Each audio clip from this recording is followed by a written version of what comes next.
அனைவருக்கும் இனிய வணக்கம். வாழ்க வளமுடன். இன்றைய வகுப்பில் நாம் சிந்திக்க இருக்கக்கூடிய பகுதி யாப்பிலக்கணம். கடந்த வகுப்புகளில் இந்த யாப்பிலக்கணத்தை யாப்பருங்கல காரிகை என்கிற ஒரு நூலின் வழி நாம் இந்த செய்திகளை எல்லாம் சிந்தித்தோம். கிபி 10ஆம் நூற்றாண்டு அளவில் தோன்றிய அந்த நூலில் சொல்லப்பட்ட யாப்பிலக்கணம் ஒரு வரையறுத்த நிலையிலே மாணவர்களும் கற்றுக்கொள்வதற்கு ஏற்ற எளிமையான ஒரு பகுப்பு முறையில் அமைக்கப்பட்டிருந்தது. 3 பகுப்பு. முதலில் செயலுக்குரிய உறுப்புகள் என்கிற நிலையிலும், இரண்டாவது பாக்களும் பா வகைகள் பா இனங்கள் என்கிற நிலையிலும், மூன்றாவது ஒழிபியல் என்கிற நிலையிலும் இந்த யாப்பருங்கல காரிகை என்கிற ஒரு நூல் அமைந்தது. இந்த நூல் அமிர்தசாகரர் இயற்றிய இந்த நூலுக்கு அமிர்தசாகரின் குரு, அதாவது ஆசிரியர் குணசாகரர் அவர்கள் உரை எழுதியிருக்கிறார்கள். அந்த வகையில் ஆசிரியர் மாணவர், மாணவர் ஆசிரியர் உறவில் மலர்ந்த ஒரு நூலாக இதை நாம் பார்க்கிறோம். இதற்கு ஒரு 1500 ஆண்டுகளுக்கு முன்பு, யாப்பருங்கல காரிகை தோன்றுவதற்கு ஒரு 1500 ஆண்டுகளுக்கு முன்பு சற்றேறக்குறைய தோன்றிய இலக்கண நூலாக நாம் தொல்காப்பியத்தை பார்க்கிறோம்.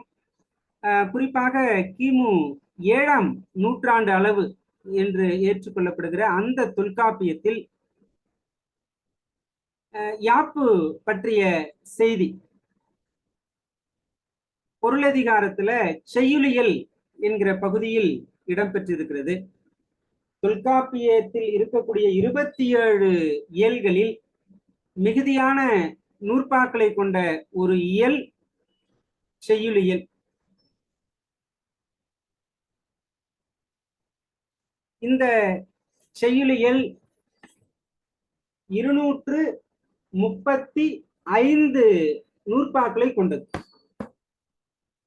235 நூற்பாக்கள். ஆக இது ஒரு தனி நூலாக கூட வெளியிட்டு இருக்கலாம். அந்த அளவிற்கு செய்திகள் இதில் நிறைய உண்டு.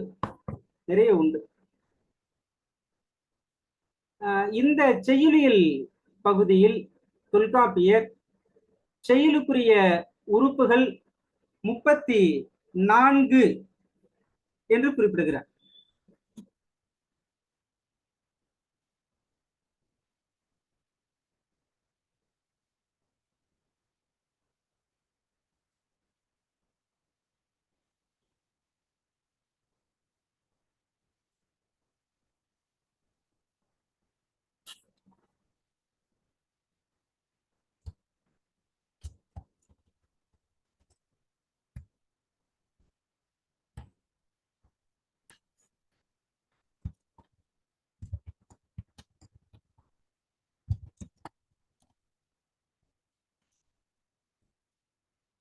தொல்காப்பிய செய்யுளியல் 235 நூற்பாக்கள்.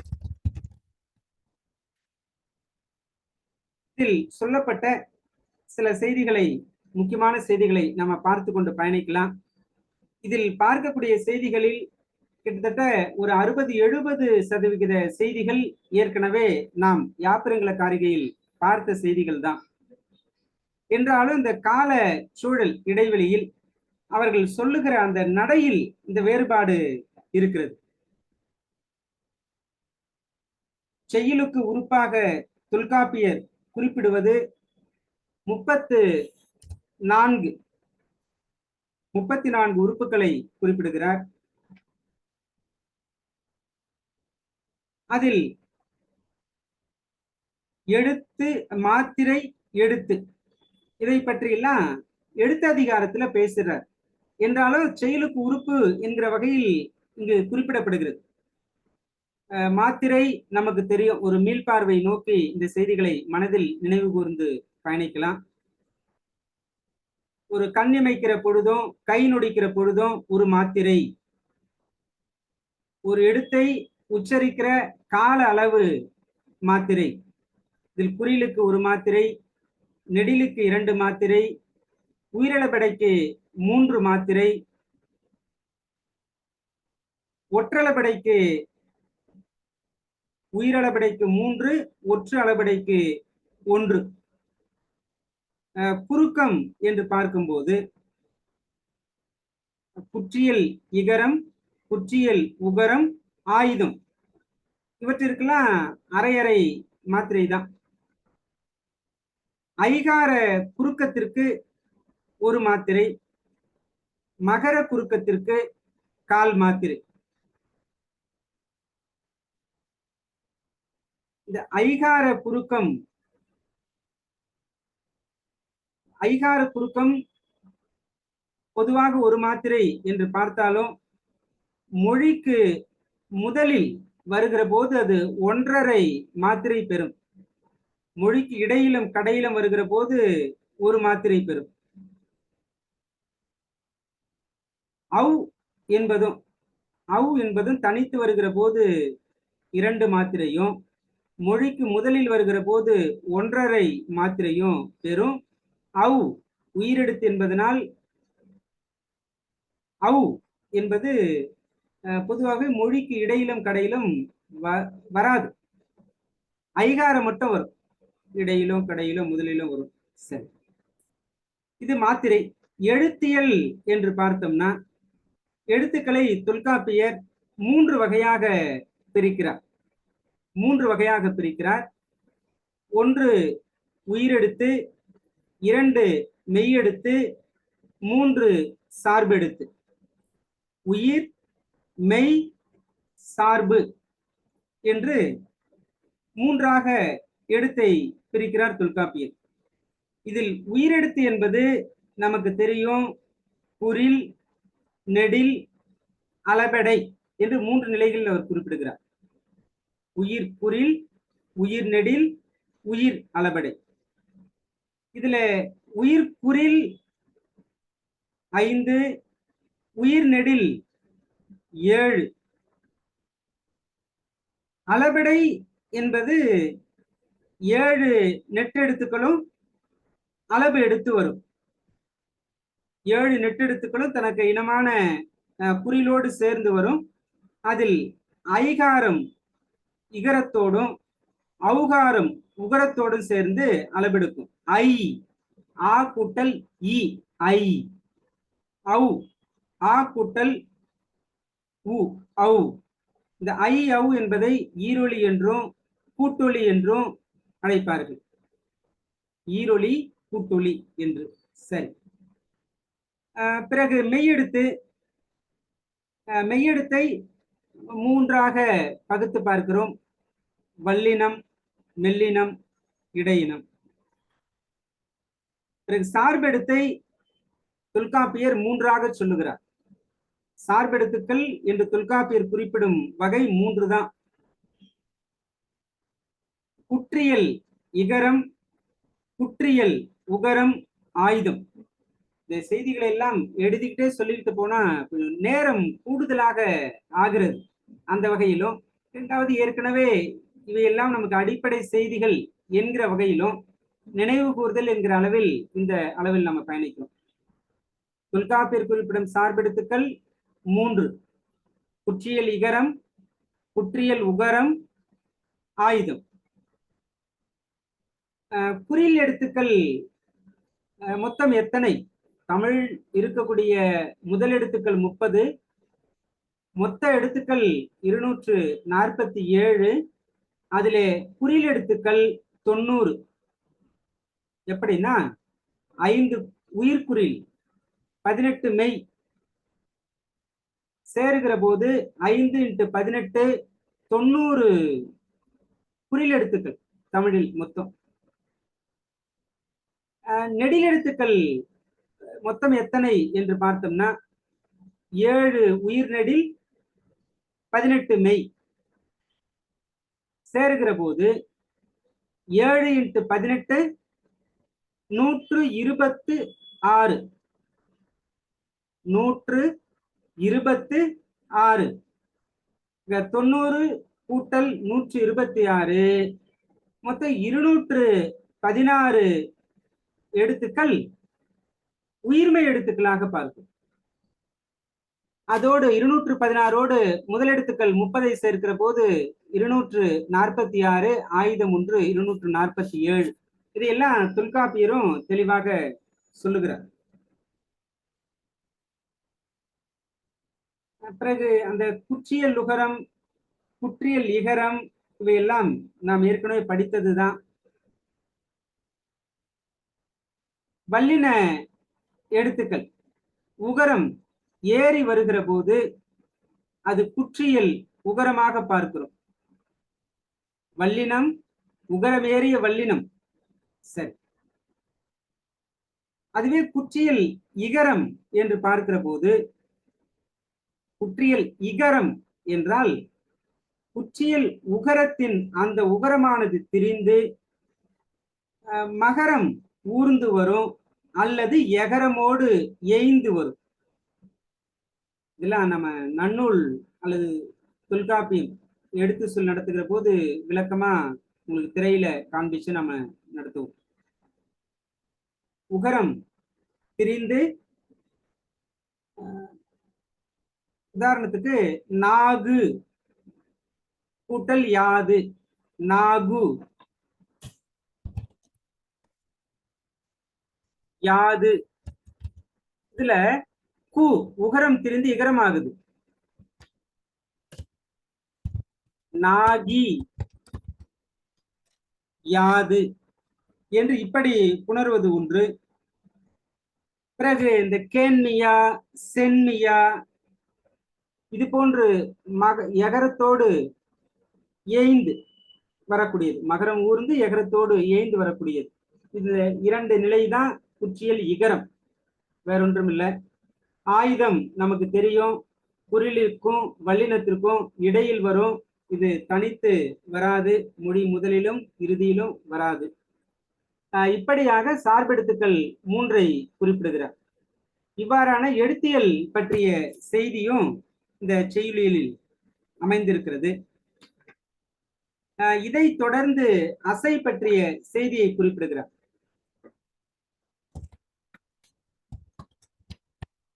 எழுத்தியல், பிறகு அசை பற்றிய செய்தி. நாம் யாப்பிரங்கல காரிகையில் பார்த்த அதே செய்திதான். நேரசை, நிறையசை என்று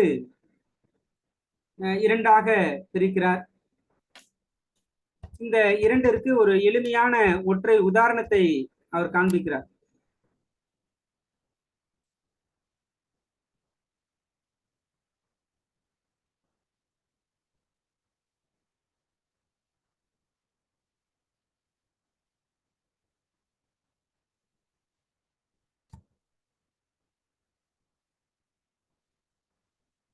சரி, நான் அப்படியே சொல்லிடுறேன் உங்களுக்கு.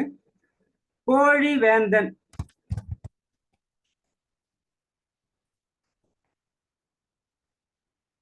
இதுதாங்க இப்படி வரக்கூடியது நேரசை. எப்படி? நெடில் தனித்து, குறில் தனித்து, நெடில் ஒற்றெடுத்து, குறில் ஒற்றெடுத்து நேரசை முடிச்சிட்டார். நிறைய இசைக்கும் எளிமையாக இப்படி பார்க்கலாம்.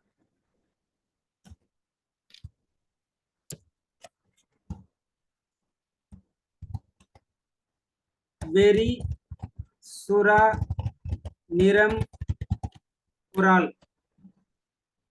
வெறி குறிலிணை, சுறா குறில் நெடில் இணைந்து, நிறம் குறிலிணை ஒற்று, குரால் குறில் நெடில் ஒற்று.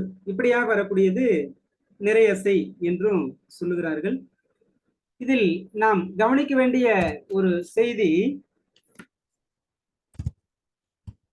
இந்த நேரசை, நிறையசை இந்த இரண்டையும் இயல் அசை என்று குறிப்பிடுகிறார்கள். இயல் அசை இந்த கலை சொல் தான் அடுத்தடுத்து பயன்படுத்தப்படும். இயல் அசை அப்படின்னா நேரசை நிறையசை தான். அந்த முற்றியல் உகரமாக வரக்கூடிய, முற்றியல் உகரமாக நேர்பு, நிறைவு, இது உரியசை என்று அழைக்கப்படுகிறது. ஏலசை, உரியசை. ஏலசைனா இயல்பாக வரக்கூடியது, நேரசை, நிறையசை. உரியசை என்பது உரித்தாகி வரக்கூடிய ஒரு நிலை. அது முற்றிய லுகரமாக இருக்கக்கூடிய நேர்பு, நிறைவு. இந்த அசையை பிரிக்கிற போது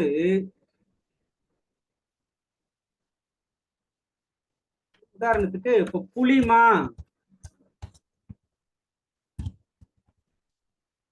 இந்த புளிமா இருக்கு, இதை பூ மட்டும் ஒரு அசையாகவும் லீமா என்பதை மற்றொரு அசையாகவும் பிரிக்கலாமா? அல்லது புளிமா என்கிற அளவில் பிரிக்கலாமா? எது சரி? ஏன் இப்படி பிரிக்க கூடாதா என்று கேட்கலாம். அதற்கு ஒரு தொல்காப்பியர் தெளிவாக சொல்லுகிறார், முதலில் வரக்கூடிய இரண்டையும் சேர்த்துதான் ஒரு அசையாக கொள்ள வேண்டுமுடைய, முதலில் குறிலை தனித்தோ அடுத்திருக்கக்கூடிய குறிலை வரக்கூடிய எழுத்தோடு சேர்த்தோ சொல்லக்கூடாது.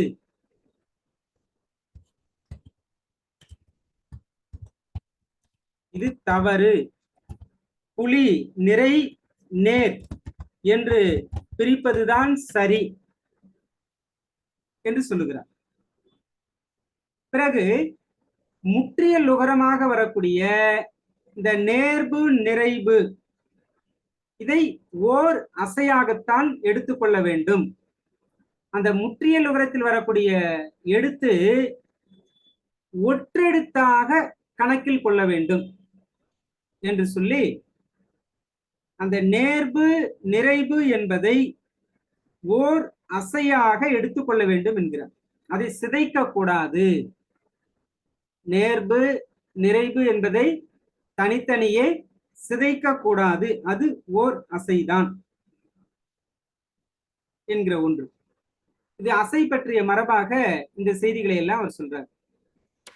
அடுத்து வகையுளி என்று ஒன்று நாம் ஏற்கனவே யாப்ல பார்த்திருக்கோம். வகையுளி அப்படின்னா அசை அல்லது சீர், இதை ஓசைக்காக பிரித்து பார்க்கும். அசையையும் வரையறை வேண்டுமானால் எழுதிக்கோங்க. அசையையும் சீரையும் ஓசைக்காக பிரித்தல், இதுதான் வகையுளி.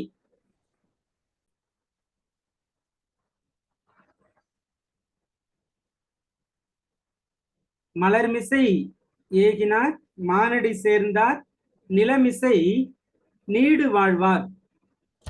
இங்க எழுதும்போது நிலமிசை நீடு வாழ்வார். இங்க வாழ்வார் என்பது ஒரு சொல்லுதான். வாழ்வார் என்பது ஒரு சொல்லுதான். ஆனா அதை வாழ் ஒரு இடைவெளி கொடுத்து வார் என்று பிரிக்கிறோம். இது எதற்காக அப்படின்னா இந்த ஓசைக்காகத்தான், யாப்பினுடைய நிலைக்காகத்தான். இப்படி நாம பிரிக்கிறது தான் வகையுளி, வேறொன்றும் கிடையாது. இது ஒரு செய்தி. அடுத்து சீர் பற்றிய சில பொது செய்திகளை கொடுக்கிறார். சீர்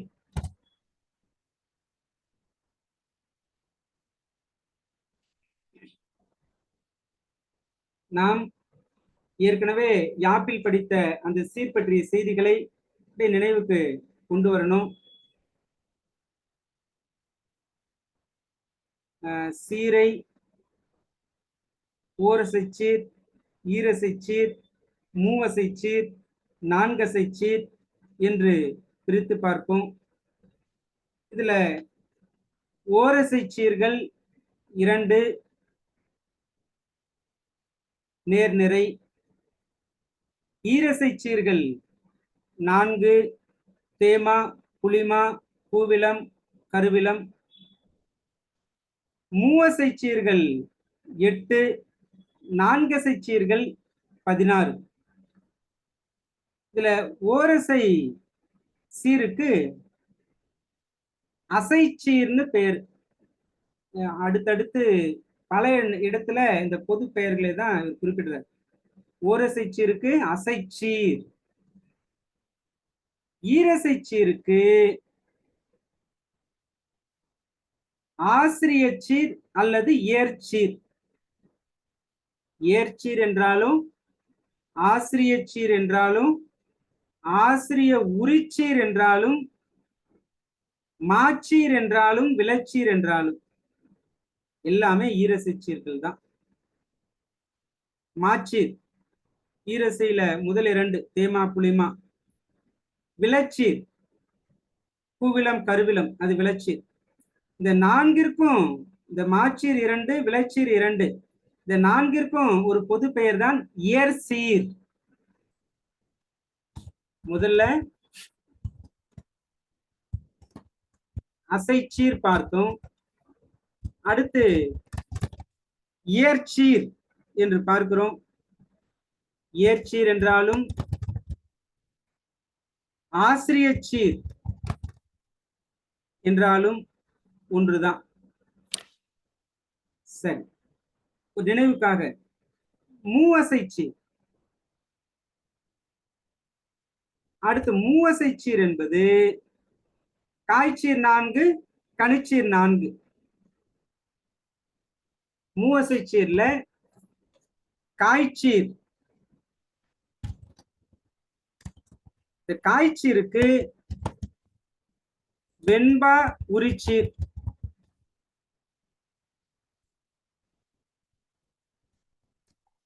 கனிச்சீருக்கு வஞ்சி உரிச்சீர் என்று பார்க்கிறோம். சரி, அதற்கு அடுத்தபடியா இப்ப தொல்காப்பியர் இவர் என்ன கூடுதலா சொல்றாரு என்று பார்ப்போம். இந்த ஈரசை சீர்ல இந்த இயலசை என்று பார்த்தோம். இயலசை என்பது நேர் நிறை, அதை ஏர்ச்சீர் என்று இவரும் குறிப்பிடுகிறார். பிறகு உரியசை, உரியசைனா நேர்பு நிறைவு, அதான் உரியசை. அந்த உரியசையை ஆசிரிய உரிச்சீர், ஆசிரியச்சீர் என்று தொல்காப்பியர் சொல்லுகிறார். சரி, இதில் அசைச்சீர்கள் 16 என்பது தொல்காப்பியர் கருத்து. அசைச்சீர் 16.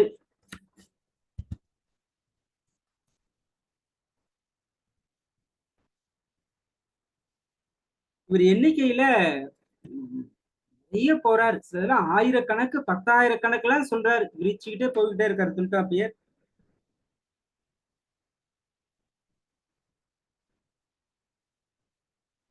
உரியசையை,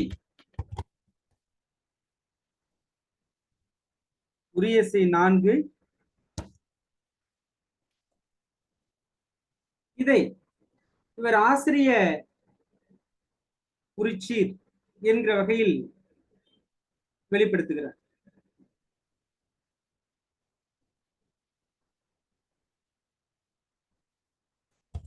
இந்த உரியசையோடு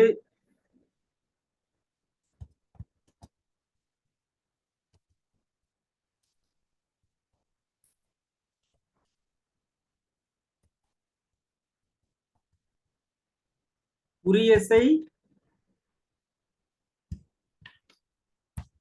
கூட்டல் நேர் சேர்ந்தால் அதற்கு பெயர் ஏர்ச்சீர் என்றும், பிறகு உரியசையோடு நிறை சேர்ந்தால் ஆசிரிய உரிச்சீர் என்றும் குறிப்பிடுறார். ஆசிரிய உரிச்சீர்.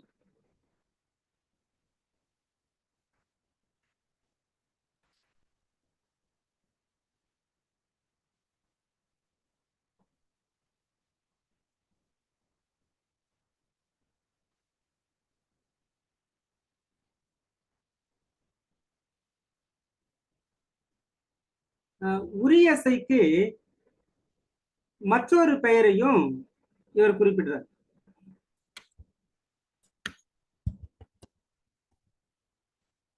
உரியசை என்பதற்கு நிறையசை, உரியசை என்றாலும் நிறையசை என்றாலும் ஒன்றுதான் என்றும் ஒரு இடத்துல இவர் சொல்றார், ஒரு நூற்பாளர்.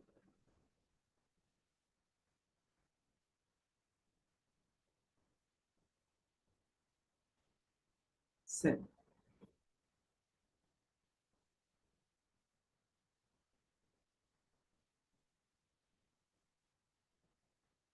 மூவசைச்சீர் தொல்காப்பியர் கணக்குப்படி 64.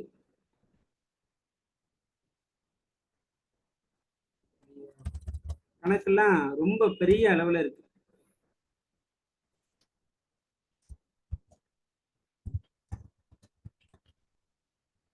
மூவசைச்சீர்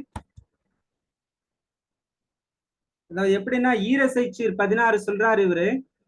இந்த ஈரசைச்சீர் 16ஓட 4 அசைகளை சேர்க்கிற போது 4 × 16 64 என்று குறிப்பிடுகிறார்.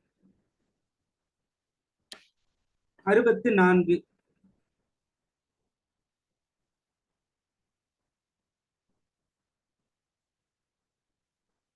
இந்த ஏர்ச்சீர் என்று ஒன்று பார்த்தோம். ஏர்ச்சீர், ஏர்ச்சீர் என்பது ஈரசைச்சீர். அந்த ஈரசைச்சீரோடு நேர் சேர்த்தால் அதற்கு வெண்பா உரிச்சீர், இதைத்தான் காய்ச்சீர் என்று பார்த்திருக்கும். இந்த ஏர்ச்சீரோடு காய்ச்சீர் சேர்ந்தால், ஏர்ச்சீரோடு அதான் நேர் இறுதியாக சேர்ந்தால் அப்படி வருகிற 4ம் வெண்பா உரிச்சீர். தேமா, புளிமா, கருவிலம், பூவிலம் இதோடு இறுதியா நேர் நேர் நேர் நேர் என்று சேர்ந்தா அது வெண்பா உரிச்சீர். அதைத்தான் இவரும் காய்ச்சீர் வெண்பா உரிச்சீர், யாப்போட செய்திதான். பிறகு அந்த ஈரசைச்சீர் 4ஓடு இறுதியாக கனி சேர்ந்தால் அதற்கு வஞ்சி உரிச்சீர், வஞ்சி உரிச்சீர்.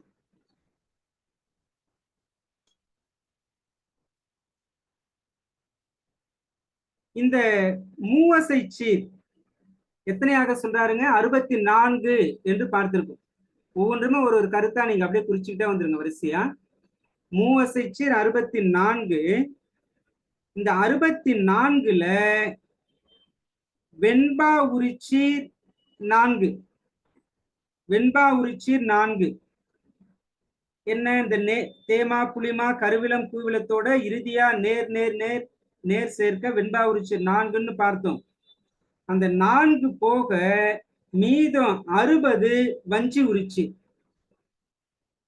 மூவசைச்சீர் 64ல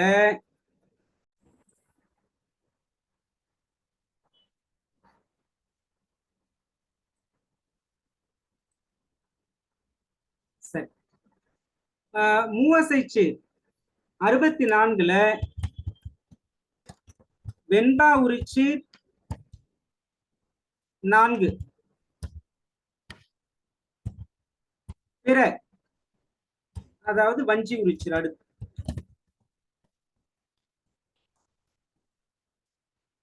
வஞ்சி உரிச்சி 60. இந்த 60 கூட்டல் 4 64ஐ மூவசைச்சீராக தொல்காப்பியர் குறிப்பிட்டு சொல்லுகிறார். அத்தனைக்கும் அவர் வகைகளையும் வெளிப்படுத்துறார், அந்த பெயர்களையும் சொல்றார். இந்த நேர்பு நிறைபுலாம் எடுத்துக்கிட்டு அவருக்குள்ள நிறைய வகைகளை அடுக்கிக்கிட்டே போறார்.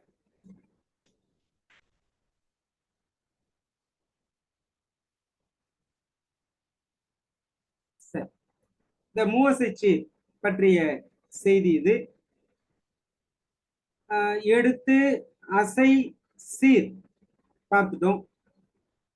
அடுத்ததா இவர் எங்க போறாரு அப்படின்னா பாக்களினுடைய வகைக்கு, அதற்குள்ளாக வஞ்சிக்குரிய அந்த உரிச்சிற்குரிய அந்த மரபெல்லாம் சொல்றாரு.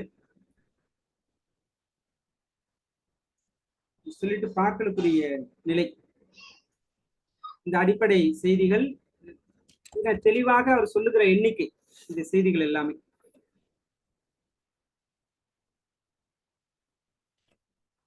நம்ம வெண்பாவிற்குரிய பொது இலக்கணமா யாப்பிரங்கலக்காரிகள் படித்த செய்திகள் நினைவுக்கு கொண்டு வருவோம்.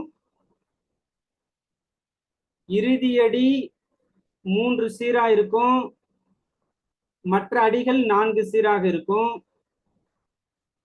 ஏர்ச்சீர் வெண்சீர் வரும், பிற சீர்கள் வராது. இதுல ஏர்சீர் என்பது என்ன? ஈரசை சீர். வெண்சீர் வெண்பாவிற்குரிய சீர் என்று பார்க்கிறோம். இந்த வெண்சீர் என்பதுதான் காய்ச்சீர். காய்ச்சீர் தான் வெண்சீர். வெண்பாவுல இந்த இரண்டும் தான் மாச்சீர் விளைச்சீர், பிறகு காய்ச்சீர், இந்த நிலைகள் தான் வரும். பிற சீர்கள் வெண்பாவிற்குள் வராது. இந்த ஏர்ச்சீர் வெண்டலை வெண்சீர் வெண்டலை என்று பார்க்கிறோம்.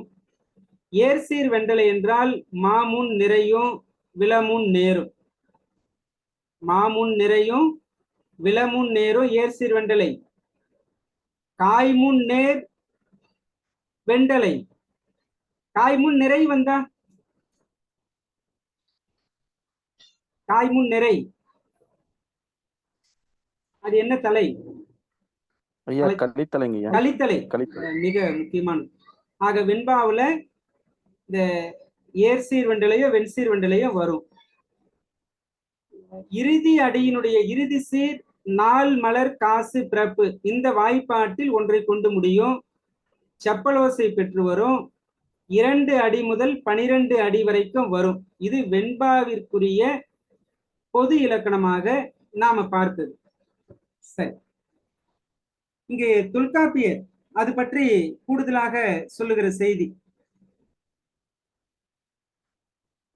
வெண்பாவில் வெண்பா உரிச்சீரும் ஆசிரிய உரிச்சீரும் சேர்ந்து வராது. வெண்பாவில் அந்த குறிப்பிட்ட சீர்தலையை தவிர பிற வராது. அதனாலதான் அதை அந்தனர்பா, தனித்துவம் மிக்க ஒரு பா, அந்தனர்பான்னு சொல்றோம். வெண்பாவில் வெண்பா உரிச்சீரும் ஆசிரிய உரிச்சீரும் சேர்ந்து வராது. இந்த ஆசிரிய உரிச்சீர் என்பதுதான் ஆசிரிய சீர் என்று பார்க்கிறோம்.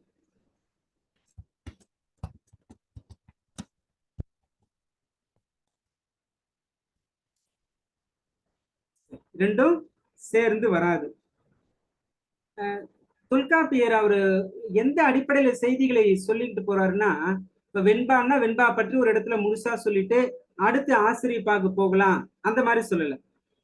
ஒரு செய்தி எடுத்துக்கிட்டா அது 4 பாவிற்கும் உரிய செய்தியை வரிசையா சொல்லிட்டு மீண்டும் அடுத்த செய்தி எடுத்துக்கிட்டு அதை 4 பாவிற்கும் வரிசையா சொல்லிட்டு இப்படியாக அவர் போறார். ஈற்றடின்னு எடுத்துக்கிட்டா வெண்பா ஆசிரியப்பா கலிப்பா வஞ்சிப்பாக சொல்லிடுறாரு. பிறகு அடி எண்ணிக்கை எழுத்து எண்ணிக்கை எதை சொன்னாலும் 4 பாவையும் வரிசையா சொல்லிட்டு அதுக்கு அடுத்துதான் போறாரு. ஆனா யாப்பிரங்கல காரிகையில அப்படி இல்லை. வெண்பாவா அதற்குரிய இலக்கணம் மட்டும் ஒரு பகுதி, அதுக்கு அடுத்து ஆசிரியப்பா, அதற்கு அடுத்து கலிப்பா, அதற்கு அடுத்து வஞ்சிப்பா, இப்படி அவர் எளிமையா பாகுபடுத்தியிருப்பது யாப்பிரங்கல காரிகையில பார்க்கிறோம். சரி, கலிப்பாவுல வெண்பா உரிச்சீரும் ஆசிரிய உரிச்சீரும் சேர்ந்து வரும். ஒரு மதிப்பெண்ணுக்கும் நாம் எடுத்துக்கலாம். வெண்பா உரிச்சீரும் ஆசிரிய உரிச்சீரும் சேர்ந்து வராதப்பா வெண்பா, சேர்ந்து வரும்பா கலிப்பா.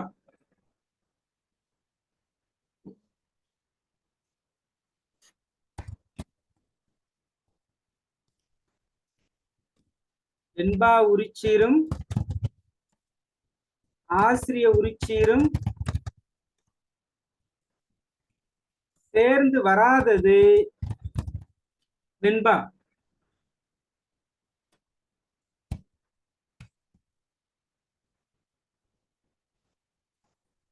சேர்ந்து வருவது கலிப்பா. அடுத்ததா நீங்க செய்திகள் இப்போதைக்கு வரிசையா எழுதிக்கோங்க. அதுக்கு பிறகு இந்த தொல்காப்பிய செய்யுளியல் முடிஞ்ச பிறகு என்ன செய்யலாம்னா, வெண்பாவை பற்றி இவர் சொன்ன செய்திகளை எல்லாம் தொகுத்து ஒரு தாள்லையும், ஒவ்வொரு பாவகை பற்றி இவர் சொன்ன செய்திகளை தொகுத்து ஒரு தாள்ல எழுதுகிற போது அது ஒரு பெரிய தொகுப்பா கிடைக்கும். நானும் இந்த முயற்சியில் தனித்து எழுதிக்கிட்டு இருக்கேன். இந்த முழுசா முடிக்கும் போது ஒரு முழுமை நமக்கு கிடைச்சிடும். இந்த கலித்தலையில நேரீற்று இயற்சீர் வராது.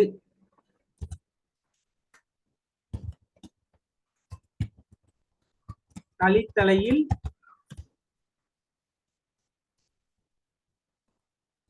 நேரீற்று இயற்சீர் வராது.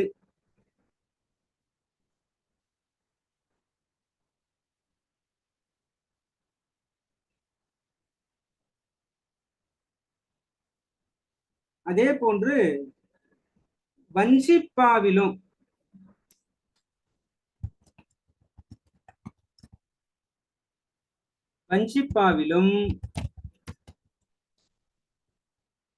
இறுதியில் நேரீற்று இயற்சி வராது. இப்ப இறுதியில வராதுன்னா முதல்ல வரும் என்பது ஒரு பொருள். வஞ்சிப்பாவின் முதலில் நேரிற்று இயற்சி வரும், இறுதியில வராது.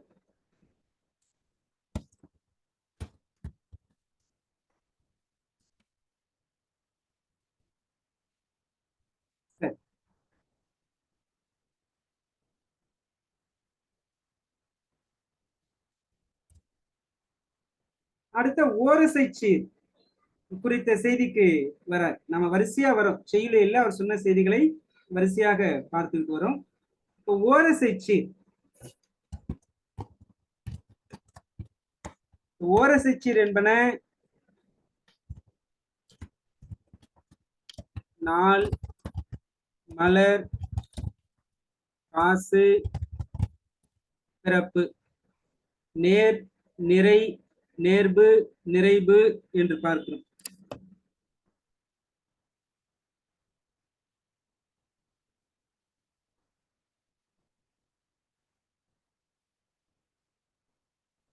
இந்த ஓரசை சீர்ல தலையை எப்படி கண்டுபிடிக்கலாம் என்பதற்கு ஒரு 2 செய்திகளை தொல்காப்பியர் குறிப்பிடுகிறார். இந்த ஓரசை சீர்ல அந்த தலை வகை சிதையாமல் இருக்கணும்னா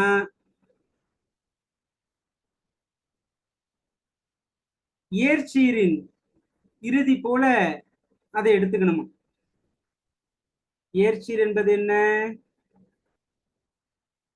ஈரசைச்சீர். ஏர்ச்சீர், ஈரசைச்சீர், அது போல எடுத்துக்கணும்.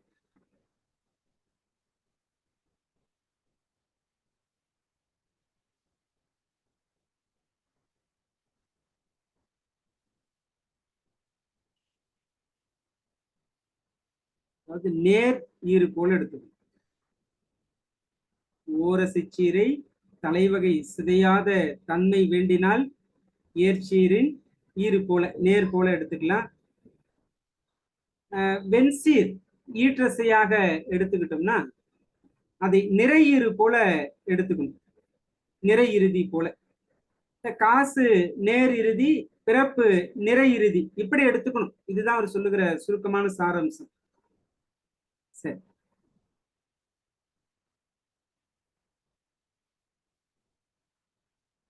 ஆசிரிய அடிக்கு வெண்பா உரிச்சீர் வராது. இதுவும் அவர் சொல்லுகிற செய்தி. யாப்பு சற்று கடினமாகத்தான் இருக்கும், பொறுமையா உள்வாங்கிக்கோங்க. முடிவுல தெளிவு கிடைச்சிடும். ஒவ்வொரு துணுக்கு துணுக்கா துண்டு துண்டா நாம் எடுத்துக்கிறோம். இதை இறுதியா தொகுத்து பார்க்க போறோம். பகுத்து பார்ப்பதை தொகுத்து பார்க்கிற போது ஒரு முழுமை நிச்சயமாக கிடைக்கும். அது வரையிலும் மெதுவா ஒவ்வொரு செய்தியா உள்வாங்கிக்கிட்டே நம்ம பயணிப்போம்.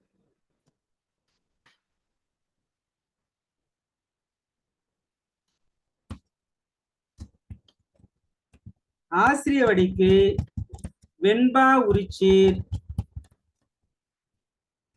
வராது. நான் தொல்காப்பியத்தை மூலத்தை எடுத்து படிச்சாலும் இந்த மாதிரி தனித்தனி நூற்பாக்களா தனித்தனி செய்தியா ஒன்றிற்கு ஒன்று அடுத்து தொடர்பில்லாதது போலவே இருக்கும். இறுதியா நம்ம தொகுத்துக்கலாம். ஆசிரியவடிக்கு வெண்பா உரிச்சீர் வராது. சரி, இதுவரைக்கும் பார்த்த செய்திகளை நாம் சற்று தொகுத்து பார்ப்போம். ஓரசைச்சீர் இவர் சொல்லுவது 4, நாள் மலர் காசு பிறப்பு, நேர் நிறை நேர்பு நிறைவு, தொல்காப்பியர் சொல்லுகிற நிலை. ஈரசைச்சீர் 16, மூவசைச்சீர் 64, மொத்த சீர்கள் 84. மொத்த சீர்கள் 84.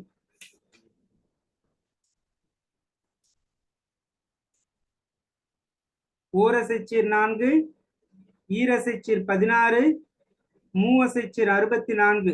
மூன்றையும் கூட்டினால் 4 16 20, 20 64, 84 சீர்கள்.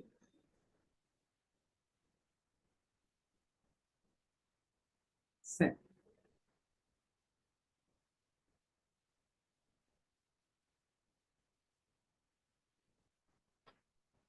அடுத்து அடி பற்றிய செய்திக்கு வருகிறார்.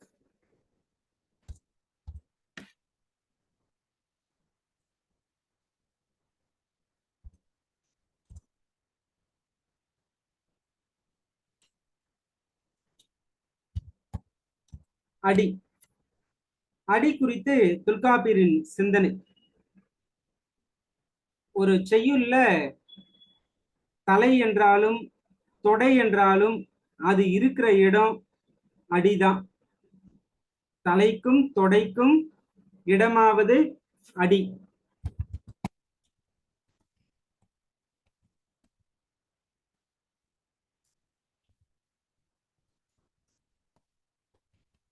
தலைக்கும் தொடைக்கும் அடியே இடம்.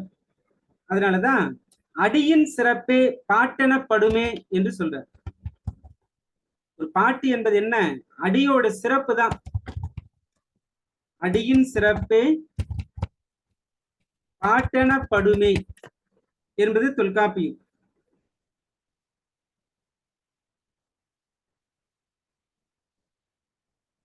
ஒரு பாட்டுல என்ன தலை என்று பார்த்தா அது ஒரு 4 சீரை கொண்ட பாடலாகத்தான் இருக்கணும். 4 சீரை தாண்டிய அடிவரை வரையறை இல்லாத பாட்டுக்கெல்லாம் இந்த தலை தொடையெல்லாம் சொல்ல மாட்டாங்க. 4 சீரை தாண்டிய அடி வரையறை இல்லாதவற்றில் தலையும் தொடையும் கொல்லப்படாது. ஆக அடியின் சிறப்பே பாட்டெனப்படுமே. நாம் ஏற்கனவே பார்த்தது போல 5 வகையான அடியை தொல்காப்பியரும் குறிப்பிடுகிறார்.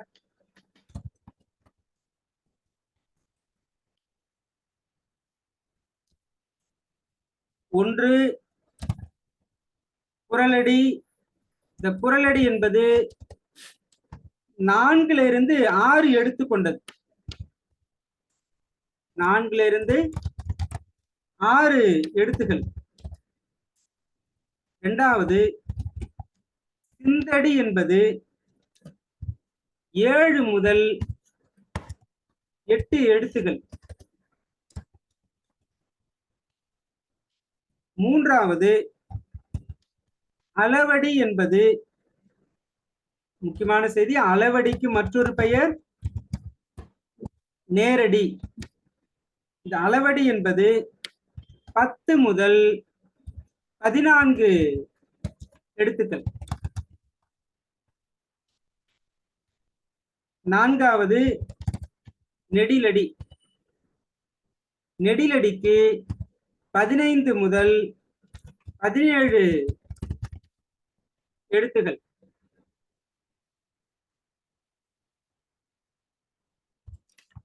ஐந்தாவது கழி நெடிலடி. இதற்கு 18 முதல் 20 எழுத்துகள், 20 எழுத்துக்களை தாண்டிய 4 சீரடி இல்லை. 20 எழுத்தோட முடியுது. 20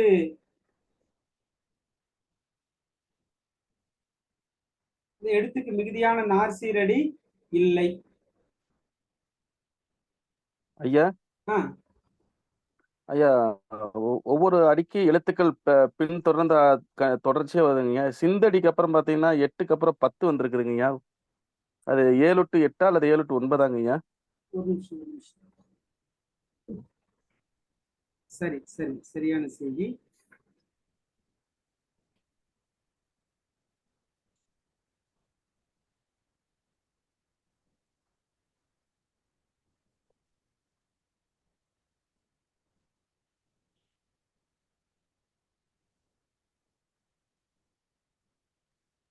சிந்தடியில 7ல இருந்து 9 எழுத்துக்கள் வரைக்கும். ஐயா 9ங்கய்யா. 9 சாரி, 7ல இருந்து 9 நாம ஒரு எண் விட்டுட்டோம். 7 to 9. ஆமா, 345வது நூற்பால இருக்கு. 7 எழுத்து என்ப சிந்தடிக்கு அளவே ஈரெழுத்து ஏற்றம் அல்வழியான. 7ல இருந்து 2 எழுத்து கூடுதலா வரும். 8 9. சரி சரி.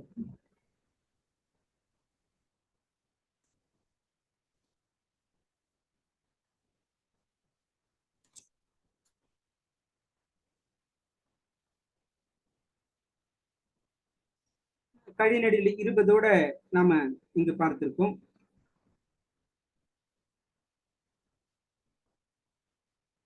பிறகு அந்த சீருக்கு எத்தனை எழுத்து என்று பார்க்கும்போது வஞ்சி உரிச்சி, அந்த வஞ்சி உரிச்சிற்கு 5 எழுத்தை விட மிகுதியாக இருக்காது. வஞ்சி உரிச்சிற்கு 5 எழுத்தை விட மிகுதியாக இருக்காது. 5க்குள்ளதான் இருக்கும். அந்த வஞ்சி உரிச்சிலேயே நேரை இறுதியாக கொண்ட, நேரசை இறுதியாக கொண்டது 5க்குள்ள இருக்கும். நிறையசை இறுதியாக கொண்டதுக்கு 6க்குள்ள இருக்கும். வஞ்சி உரிச்சி இருக்கு.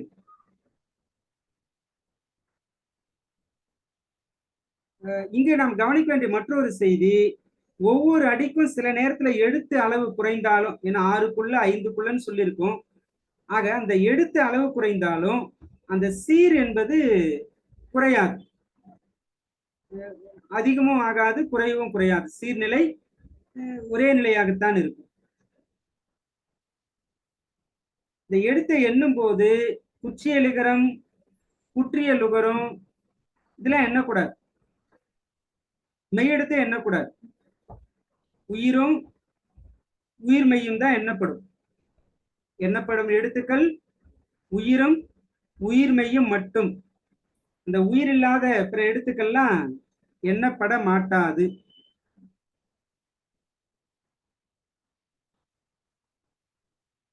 சரி, அடுத்து வஞ்சிப்பா.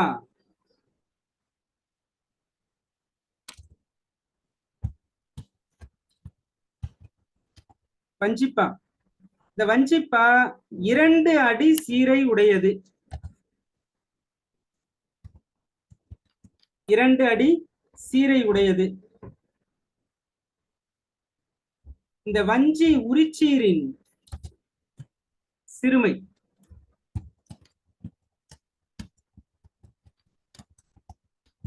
வஞ்சி உரிச்சீரின் சிறுமை 3 எடுத்துங்க. பெருமை 6 எடுத்து. பெருமை 6 எடுத்து.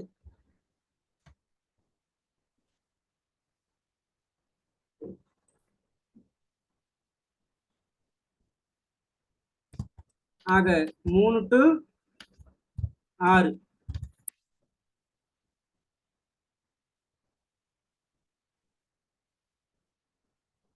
வஞ்சியடி ஆக இரு சீரடி முச்சீரடி என்கிற வகையில் வரும். வஞ்சியடி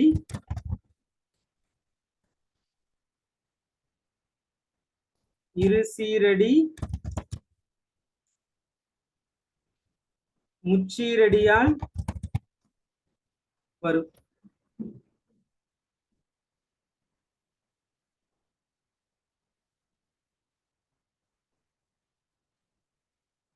இந்த ரெண்டு அடியிலுமே, அந்த இருசீரடி முச்சீரடி என்கிற அந்த இரண்டு அடியிலுமே அந்த அசை கூணாகி வரும். அசை கூணாகி வரும். ஒரு சீர் முழுவதுமே கூணாகி வந்தா அது அளவடிக்கு உரியதாகும். இது ஒரு ஒரு தனித்த செய்திதான். சீர் முழுதும் கூணாகி வருதல் அளவடிக்கு உரியது.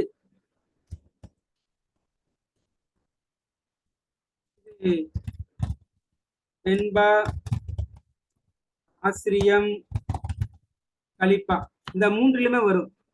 ஆனா வஞ்சி அடியில இந்த இருவகை அடியில மட்டும்தான் கூணாகி வரும் அசை. இது மற்ற பாவிற்கும் வஞ்சி பாவிற்கும் உள்ள ஒரு வேறுபாடா நம்ம பார்க்கலாம்.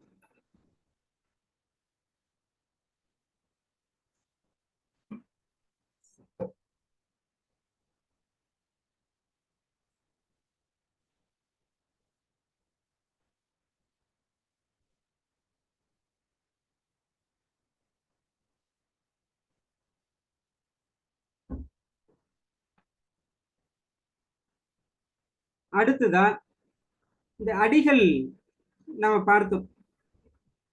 எத்தனை அடிகள்? 5 வகை. குரலடி, சிந்தடி, அளவடி, நெடிலடி, கடி நெடிலடி என்று பார்த்தோம்.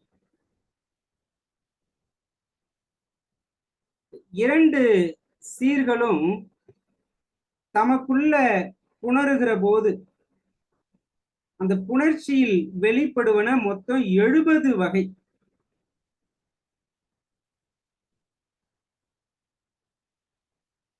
இரண்டு சீர்களும் தம்முள் புணருகிற போது 70 வகை பெறப்படுகின்றன. இங்கு அந்த ஏர்ச்சீரடி என்று சொல்லப்பெறும். தெரிந்த செய்திதான் நம்ம கேட்டுக்கிட்ட பணிக்கு குறிப்பெடுத்துக்கணும். ஆசிரிய உரிச்சீரை அடின்னு வருகிற போது ஆசிரிய உரிச்சீரடி என்றும், ஏர்ச்சீர் விகற்பத்தை ஏர்ச்சீர் வெள்ளடி, ஏர்ச்சீர் விகற்பத்தை ஏர்ச்சீர் வெள்ளடி என்றும், வெண் சீரடியை வெண்சீரை வெண்சீரடி என்றும், நிறையிற்று வஞ்சிச்சீர் அப்படின்னா நிறையிற்று வஞ்சியடி, உரி அசை ஈறு அப்படின்னா உரி அசை ஈற்று வஞ்சியடி, அசைச்சீர்னா அசைச்சீரடி, எல்லாவற்றோட அடி அடி என்பது சேர்த்து சொல்லப்பெறும். பிறகு தலை பற்றிய செய்திகள் ஏற்கனவே நம்ம யாத்திரங்களை காரிகளை பார்த்துட்டோம். 7 வகையான தலைகள்: நேரொன்றாசிரிய தலை, நிறையொன்றாசிரிய தலை, ஏர்ச்சீர் வெண்டலை, வெண்சீர் வெண்டலை, கலித்தலை, ஒன்றிய வஞ்சித்தலை, ஒன்றா வஞ்சித்தலை. 3 இணை ஒரு தனித்து. இந்த 3 இணையில நேரொன்று நிறையொன்று ஏர்சீர் வெண்சீர், பிறகு களி, அப்புறம் வஞ்சித்தலை ஒன்றியது ஒன்றாது.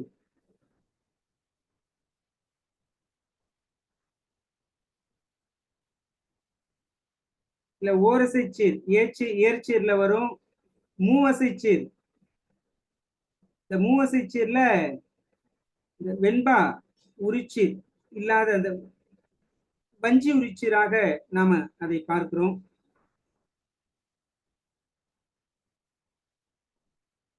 மூவசைச்சீர்ல வெண்பா உரிச்சீர் இல்லாததெல்லாம் மற்றது வஞ்சி உரிச்சீர்.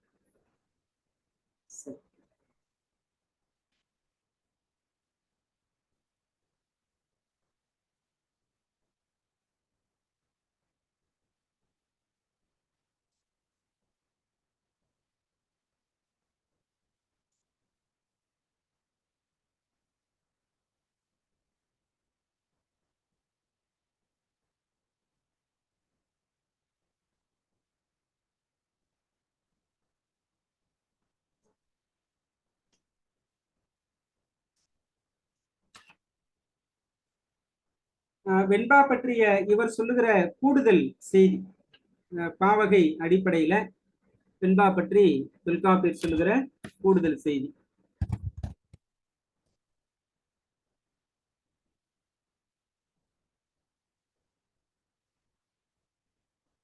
ஏற்கனவே நம்ம யாப்பிரங்களுக்காரிகளை பார்த்ததுதான், என்றாலும் இவரும் குறிப்பிடுவது வெண்பாவின் இறுதியடி 3 சிறை கொண்டது. ஏற்கனவே பார்த்தது. வெண்பாவின் இறுதிச்சீர் அசைச்சீர் என்று சொல்லப்பெறும். வெண்பாவின் இறுதிச்சீர் அசைச்சீர்.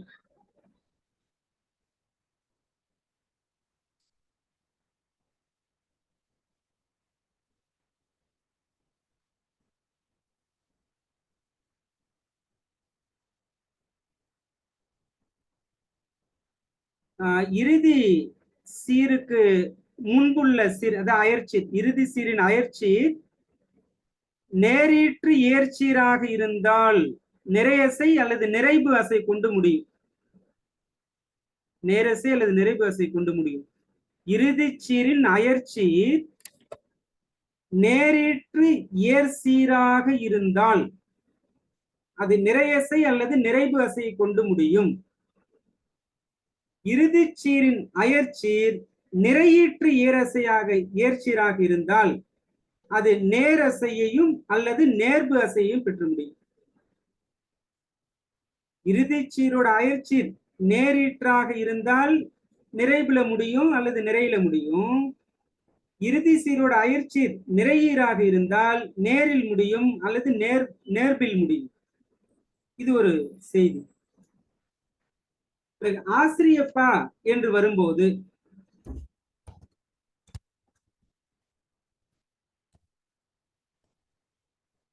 ஆசிரியப்பாவில் வெண்பா ஆடி மயங்கி வரலாம். வெண்பாவிற்கு அடுத்து வரக்கூடிய பாக்கெல்லாம் சில தளர்வுகளோடு தான் இருக்கும். ஆசிரியப்பாவில் வெண்பா ஆடி மயங்கி வரும். அதே போல வெண்டலையும் ஆசிரியத்தலையும் கலந்து வரலாம். ஆசிரியப்பால வெண்டலையும் ஆசிரியத்தலையும் கலந்து அது 5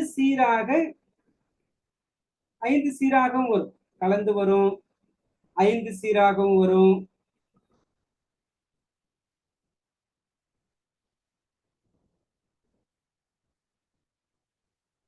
பிறகு ஆசிரியப்பாவோட ஈற்று அயலடி முச்சீர் வெண்பாவில இறுதி சீர் முச்சீரா இருக்கும்.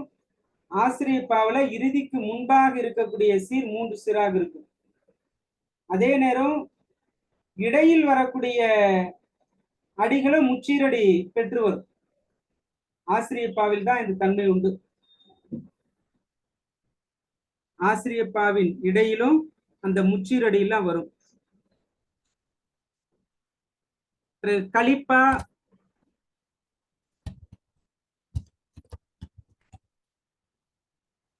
இந்த கலிப்பால 13 எழுத்துல இருந்து 20 எழுத்து வரைக்கும் வரும். கலிப்பாவில் 13 எழுத்து முதல் 20 எழுத்து வரைக்கும் வரும். அது நெடிலடியாகவோ அல்லது கழி நெடிலடியாகவோ இருக்கும். நெடிலடியாகவோ அல்லது கழி நெடிலடியாகவோ இருக்கும். நம்ம இப்படி தொல்காப்பிய செய்யுளில் பார்த்துட்டு இறுதியா இந்த யாப்பரங்களக்காரிகை சொல்லுகிற பாவகைக்குரிய இலக்கணம், இந்த தொல்காப்பியர் சொல்லுகிற இலக்கணம் ரெண்டுத்தையும் மெர்ஜ் பண்ணி ஒன்றாக சேர்த்து ஒரு முழுமையா வெண்பான்னா இதுதான், ஆசிரியப்பான்னா இதுதான் என்கிற ஒரு தொகுப்பை நாம கொண்டு வரப்போம். சரி, இந்த கலிப்பாவில் இந்த வெண்பா உரிச்சீரும் நிறைமுதல் வெண்சீரும் சேர்ந்து வரும். சீர் பார்க்கும்போது நிலைமொழி வெண்பா உரிச்சீரா இருக்கும், வருமொழி நிறைமுதல் வெண்சீராக இருக்கும். இந்த கலிப்பாவிலையும் வெண்டலையும் ஆசிரியத்தலையும் கலந்து வரலாம். வெண்டலையும் ஆசிரியத்தலையும் கலிப்பாவிலும் கலந்து வரும். இந்த கலிப்பாவில ஈற்று அயலடி 4 சீராக வரும். 4 சீராகவும் வரும். ஈற்று அயலடி ஈற்று அயலடி முச்சீராக வரும்பா ஆசிரியப்பா. ஈற்றடி முச்சீராக வரும்பா வெண்பா. ஈற்று அயலடி நாற்சீராக வரும்பா கலிப்பா. இங்க கலிப்பாவுல ஈற்று அயலடி நாற்சீராவியும் வரும் என்று சொல்லப்பட்டதுனால சேர்த்ததுனால ஆக முச்சீரிலும் வரும் என்கிற கருத்து உள்ளடக்கும். அப்படி முச்சீர்ல வந்து அது ஆசிரியத்துல முடியும். கலிப்பாவின் ஈற்று அயலடி முச்சீரில் வந்தால் அது ஆசிரியத்தில் முடியும். ஆக கலிப்பாவோட முடிவு என்ன சுரிதகன் பார்த்தோமா, அது ஆசிரியத்திலே முடியலாம், வெண்பா சுரிதமாகவும் முடியும். சுரிதகம் வெண்பா சுரிதகம் அந்த நிலையிலும் முடியும்.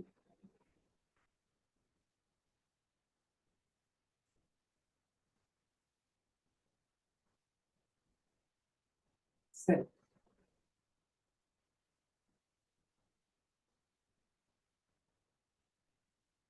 வஞ்சிப்பாவுல ஈற்று அயலடி முச்சீராலும் நாற்சீராலும் வரலாம். வஞ்சிப்பாவில் ஈற்று அயலடி கடைசி அடிக்கு முந்தைய அடி 3 சீராகவோ 4 சீராகவோ வரலாம்.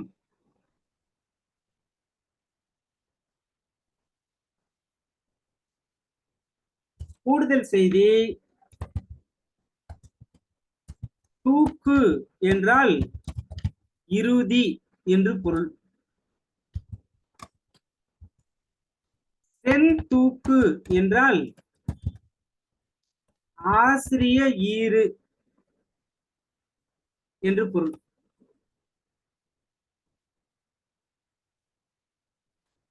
ஆசிரிய ஈறு என்று பொருள்.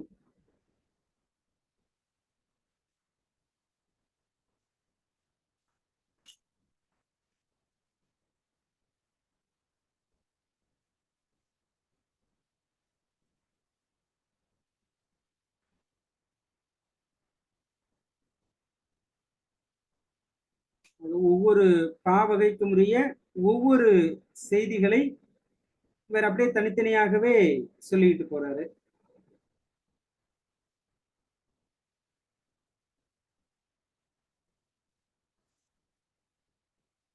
அதற்கு அடுத்ததா இவர் நாம் எடுத்து சொல்லல பார்க்கக்கூடிய செய்திகளையும் இங்கு பதிவு செய்கிறார்.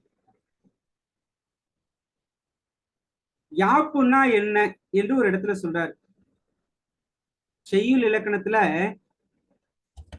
யாப்பு என்றால் என்ன?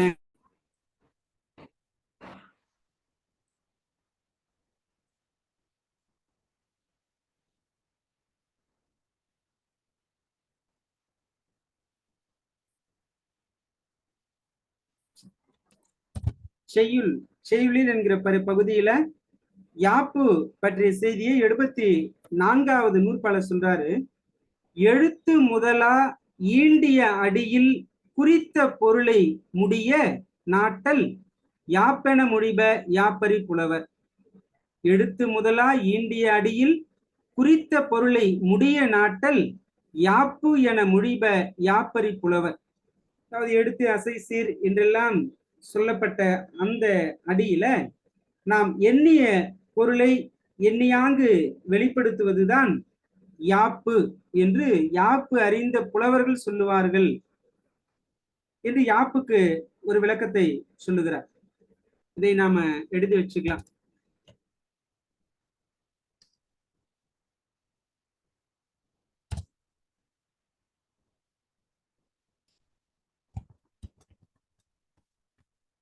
எழுத்து முதலா ஈண்டிய அடியில் குறித்த பொருளை முடிய நாட்டல் யாப்பென மொழிப யாப்பரி புலவர். யாப்பின் பகுதிகளாக இவர் குறிப்பிடுவார்.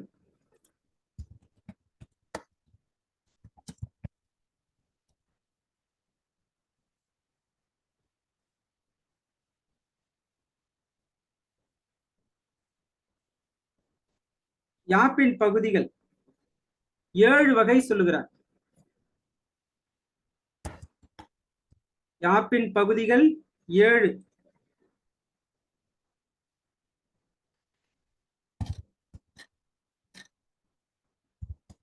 பாட்டி யாப்பு, அதான் பாட்டு யாப்பு தான், அதை பாட்டி யாப்புன்னு சேர்த்து வருகிறது. உரை யாப்பு,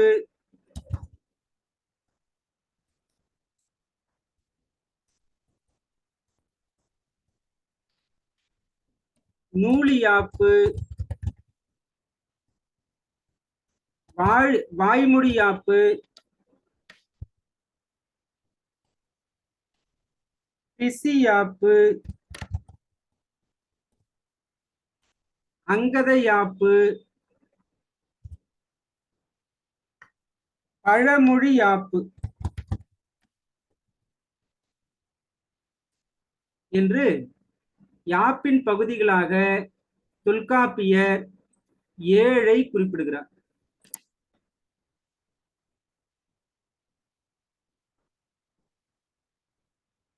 பாட்டு, உரை, நூலே, வாய்மொழி, பிசியே, அங்கதம், முதுசொல், அவ்வேள் நிலத்தும் வன்புகழ் மூவர் தன்பொழில் வரைப்பின் நாற்பேர் எல்லை அகத்தவர் வழங்கும் யாப்பின் வழியது என்மனார் புலவர்.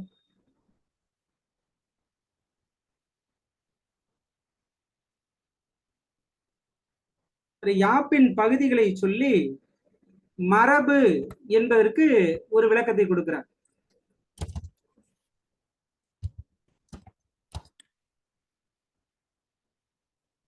இந்த செய்தியோட பார்த்துட்டு வகுப்பை நிறைவு செய்யலாம். இதோட கவனிச்சுக்கோங்க. மரபு, மரபேதானும் நாற் சொல் இயலான் யாப்பு வழிபட்டன்று. அதாவது மரபு என்பது இந்த ஏர் சொல், திரிசொல், திசை சொல், வடசொல், அந்த 4 வகையான சொல்லின் இயற்கையான தன்மையில வெளிப்படுத்துவதுதான். இது செய்யுள் வழக்கு அடிப்படையில, இலக்கிய வழக்கு அடிப்படையில 4 சொற்களை நாம பிரிக்கிறோம். இவை பற்றி நமக்கு தெரியும். ஏர்சொல் என்பது எல்லோருக்கும் இயல்பாக பொருள் விளங்கக்கூடியது. திரிசொல் என்பது செய்யுள் வழக்கு சொல், கற்றவர்களுக்கு மட்டுமே விளங்கக்கூடியது. திசை சொல் என்பது தமிழ்நாட்டகத்தினுடைய பல்வேறு திசைகளிலிருந்து வழங்குகிற சொல். வடசொல் என்பது வடமொழியிலிருந்து வழங்கக்கூடிய சொல்.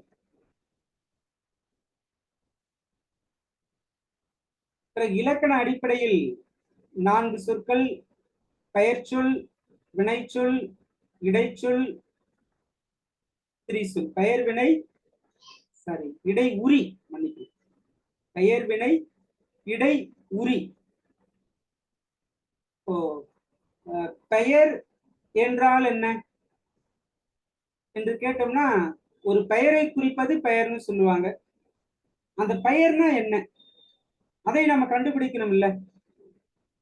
தமிழ்நாட்டிலேயே இருப்பவர்களுக்கு தமிழ்நாட்டில் வைக்கக்கூடிய பெயர்கள் என்னன்னு தெரியும். அதுவே அயல்நாட்டிலிருந்து வந்தவங்களுக்கு ஒரு பெயரை சொன்னா அது பெயர் தானா இல்ல வேற ஏதாவதா தெரியாது. ஆக ஒரு பெயரை எப்படி கண்டுபிடிப்பது, அதுக்கு ஒரு சோதனை உண்டு. ஒரு சொல் பெயர் சொல்லா இல்லையா என்பதை கண்டுபிடிக்க ஒரு சோதனை. முதல் நிலை, ஒரு சொல் வேற்றுமை உருவை ஏற்க வேண்டும். பெயர் சொல்லுன்னா அது வேற்றுமை உருவை ஏற்கணும். காலம் காட்டக்கூடாது. இது நாம நன்னூல்ல வரும்போது விளக்கமா பார்ப்போம். வேற்றுமை உருவை ஏற்கக்கூடியதும் காலத்தை காட்டாததுமான சொற்கள் தான் பெயர் சொற்கள். வினைக்கு அது அப்படியே நேர்மாறு. காலத்தை காட்டக்கூடியதும் வேற்றுமை உருவை ஏற்காததுமான சொற்கள் தான் வினை சொற்கள் என்று வரும். இடை உரி எல்லாம் நமக்கு தெரியும். அந்த பகுதி வருகிற போது அதை விரிவாக பார்க்கலாம். ஆக இந்த அளவுல யாப்பில் இந்த மரபு என்கிற நிலை வரைக்கும் நம்முடைய இன்றைய வகுப்பில் செய்திகளை பார்த்து நிறைவு செய்கிறோம். அடுத்து வரக்கூடிய வகுப்புல கூடுதலான செய்திகளை எல்லாம் பார்க்கலாம். இன்றைக்கு தொல்காப்பிய செய்யுளியல் என்கிற பகுதியில் அந்த செய்யுளின் உறுப்புகள் 34 என்று பார்த்தோம். அதில் மாத்திரை, எழுத்தியல், அந்த எழுத்துல உயிர், மெய், சார்பு என்கிற வகைப்பாடு, தொல்காப்பியர் குறிப்பிடுகிற சார்பெடுத்து 3, குற்றியல் உகரம், குற்றியல் இகரம், ஆயுதம். பிறகு அசை வகைகள், அசையை எவ்வாறு பிரிக்கலாம் என்கிற அந்த மரபு நிலைகள், வகையுளி பற்றிய விளக்கம், அந்த சீர், ஓரசை சீர், ஈரசை சீர், அதையே நாம ஏலசை, உரியசை என்கிற அந்த பகுப்பு நிலை, ஈரசை சீரின் வகைகள் 16, மூவசை சீரின் வகைகள் 64. பிறகு அந்த வெண்பா உரிச்சீர், வஞ்சி உரிச்சீர், அது பற்றிய விளக்கம், வெண்பாவிலும் களிப்பாவிலும் பிறகு வஞ்சிப்பாவிலும் எந்தெந்த சீர்கள் எல்லாம் வரலாம், ஓரசை சீராகிய அந்த நாள், மலர், காசு, பிறப்பு பற்றிய செய்தி,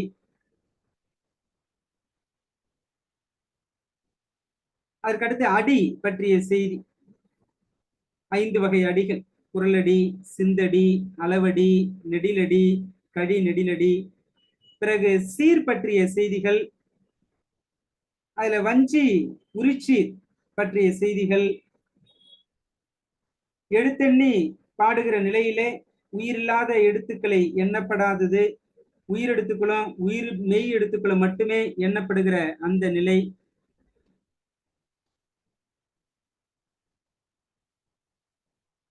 பிறகு எல்லா அடிகளுக்குமான அந்த விரிந்த செய்திகள், ஒவ்வொரு சீரும் அதற்குரிய அடி பெயர் எப்படி வழங்கப்பெறும் என்பது பார்த்தோம். பிறகு யாப்பு பற்றிய விளக்கம், யாப்பினுடைய பகுதிகளாக இவர் குறிப்பிடுவது 7 வகை பகுதிகள். பிறகு மரபு பற்றிய செய்தி, அதிலே இலக்கிய வகை சொற்கள் 4, பிறகு இலக்கண வகை சொற்கள் 4 என்கிற உள்ளடக்கமான செய்திகள் வரைக்கும் இன்றைய வகுப்பில் பார்த்திருக்கிறோம். நாளைக்கு நாம இதனுடைய தொடர்ச்சியாக இருக்கக்கூடிய செய்திகளை, குறிப்பாக ஓசை, ஒவ்வொரு பாவிற்குரிய ஓசை, இவையெல்லாம் நம்ம ஏற்கனவே பார்த்ததுதான், அதனால நம்ம விரைந்து போகலாம். அந்த ஓசை பற்றிய செய்தியை தொடர்ந்து தொடை வகைகள், யாப்பிரங்கல காரிகையிலே தொடைகள் வகைகள், தொடை விகற்பங்கள், இவை பற்றிய வகைகள்லாம் எப்படி அவர் சொன்னாரு, இங்கே தொல்காப்பியர் எவ்வாறு சொல்ல போகிறார் என்கிற செய்திகளை எல்லாம் வரக்கூடிய வகுப்புல பார்க்க இருக்கும். இந்த தொடை பற்றிய செய்திகளை பார்த்துவிட்டு பிறகு பா வகைகள் பற்றிய செய்திகளை குறிப்பிடுகிறார். இந்த 4 வகை பாக்கள், இந்த பாக்களினுடைய பொருள்கள், இவை பற்றி குறிப்பிட்டு விட்டு அந்த 4 வகை பாக்களுக்கும் சற்று விளக்கத்தையும் இவர் கொடுக்கிறார். விளக்கத்தை எல்லாம் கொடுத்து விட்டு அந்த களிப்பாவினுடைய வகைகள் இறுதியாக நல்ல இவரும் சற்று விளக்கமாகவே குறிப்பிடுறாரு. பாக்களினுடைய வகைகள், அந்த விளக்கங்கள் தான் இவர் மிகுதியான நூற்பாக்கள்ல வெளிப்படுத்துறார். மருட்பா வரைக்குமே இவர் குறிப்பிடுறார். அதற்கு அடுத்து சூத்திரம்னா என்ன, ஓத்து என்றால் என்ன, படலம் என்றால் என்ன, பிண்டம் என்றால் என்ன, உரை என்றால் என்ன, இந்த உரைநடை பற்றிய செய்திக்கு இங்க சொல்லுகிற அந்த செய்தி, உரை என்றால் என்ன, இது போன்ற விளக்கங்கள். பிறகு பிசி, முதுமொழி, மந்திரம், குறிப்பு மொழி, பன்னத்தி, இதற்கான விளக்கங்கள், கைக்கோள் அதனுடைய வகைகள்,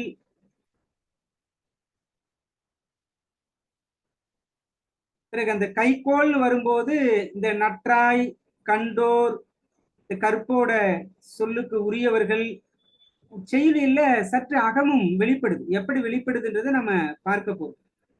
தலைவனின் மரபு, தலைவியின் மரபு, இந்த செய்திகள் எல்லாம் கூட இங்கே உண்டு. மெய்ப்பாடு பற்றிய செய்திகள், பொருள் வகை பற்றிய செய்திகள், வண்ணம், யாப்பிரங்கல காரிகையில 100 வண்ணம் பார்த்தோம். இவர் சொல்லுகிற அந்த 20 வண்ணம் பற்றிய செய்திகள், அந்த 20ற்கும் இவர் சொல்லுகிற அந்த விளக்கங்கள், அதோடு அம்மை, அழகு, தொன்மை, தோல், விருந்து, இயைபு, புலன், இழைபு என்பது பற்றி இவர் சொல்லுகிற விளக்கம். அந்த விளக்கத்தோட செய்யுளியல் முற்று பெறுது. செய்யுளியல் முற்று பெறுது. இவ்வாறான இப்ப சுருங்க சொன்ன செய்திகளை எல்லாம் நாளைக்கு நாம விளங்க பார்ப்போம் என்கிற இந்த அளவில் இன்றைய வகுப்பை நிறைவு செய்கிறோம். அனைவருக்கும் நன்றி. வாழ்க வளமுடன். அடுத்த வகுப்பில் சந்திப்போம்.